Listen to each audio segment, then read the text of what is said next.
Former Mount Pleasant legislator Advocate naMahere vakanyaswana their best place nzvimbo yavo yakanaka pavanga vari kusummit yekucommemorata Nelson Mandela Day ku-UN Geneva. Azviperi mushe murezi vatoona kuti Advocate naMahere vanyanyaskuexpressa vachiti vakanyaskuenjoya moments vachinorepresenta mahuman rights nekusaviolatiwa kwemahuman rights nekukoshesa kodzero dzevanhu.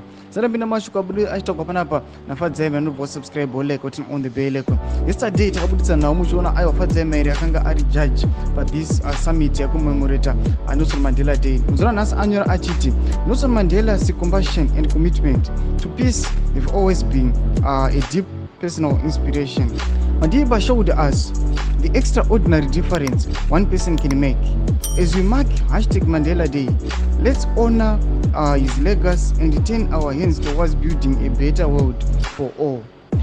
#Nelson Mandela Day. Ndomashoko atiri kuona kuti naMahere anoposta a picture vari pahigh table ari judge achiti we're commemorating the Nelson Mandela Day, apo vai-encourage vanhu vachimotivata vanhu human rights, freedom yema-individuals nema-citizens pamwe chete nedemocracy. Chimotidza mafungiro enyu munoti kudii muchiona a proud Zimbabwean achiwana such an opportunity yekunorepresenta Nelson Mandela Day. Tinoziva kuti UN inenge iri represented nema-nations akawanda, asi munoona proud Zimbabwean anenge ari beyond them, ari amongst them. Tudze mafungiro enyu pena comment section medu, so subscribe kulike, turn on the bell icon.